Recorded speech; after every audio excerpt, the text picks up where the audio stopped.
everybody, welcome back to my channel. If you haven't already, make sure to hit that subscribe button so you don't miss out on a single video. It looks like Teen Mom OGs Amber Portwood just can't stop being physically abusive towards her partners. Remember how in 16 and Pregnant and Teen Mom, we saw how abusive Amber was to her baby daddy, Gary Shirley. She would be verbally abusive towards him, mentally abusive, and ultimately physically abusive towards him in front of their young daughter, Leah. And it got so bad, in fact, that she was charged with domestic violence at a certain point. I believe that was the charge. Don't quote me on that, but it was something to do with that. And unfortunately, it looks like Matt Baier might be on the receiving end of her physical abuse this time around. So a Teen Mom podcast host called Smarty Jones released the photos and a few text messages that Matt had sent to various women that he was in contact with, showing him with things like a bruised eye, just blood gushing from his face a little bit, and cuts and stuff like that. When the photos and texts first leaked, Matt took to the internet to claim that it wasn't Amber who had put the paws on him,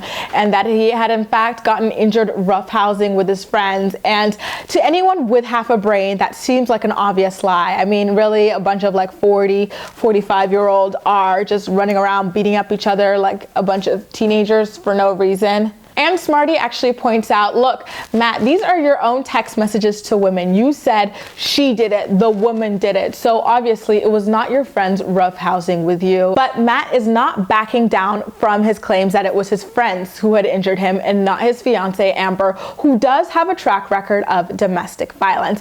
One thing I will have to say about all of this is that I'm kind of disappointed in the reporting that's being done about this alleged physical abuse that Matt is suffering from. I know that we all cannot stand the guy, but anyone who is going through domestic violence or anything like that does deserve some level of compassion at the very least. Especially as, reporters, we've got thousands, tens of thousands of people watching the messages that we put out there. So when we decide to report on domestic violence and kind of just act like, ha ha ha, it's two drug addicts beating up at each other, it's really irresponsible to the people who are watching and might be going through something similar, in that they might be afraid to come out about it for fear of judgment. So I do want to remind you guys that, yeah, Matt is, an awful person, but at the end of the day, he is still a person, and domestic violence does deserve a certain level of compassion. And him making up excuses for what could have caused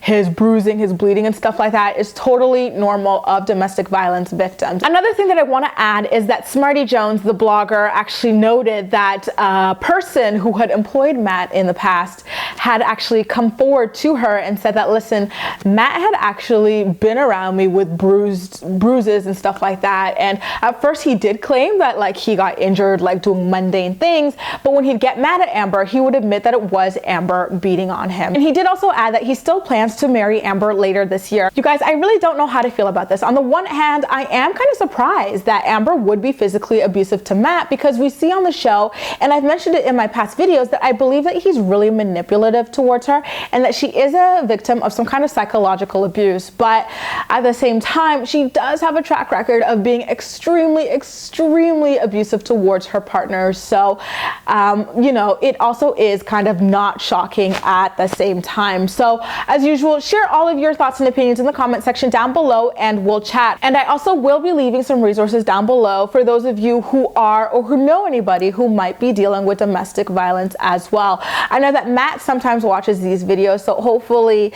he takes them to heart if he is in fact watching this one as well. So yes, that's it. Leave all your thoughts and opinions in the comment section down below, and as usual, we'll chat. You can also follow me across social media, where I do love chatting with you, and like, comment, and share this video as well with your friends. That's all for now, and thank you so much for watching. I'll see you next time.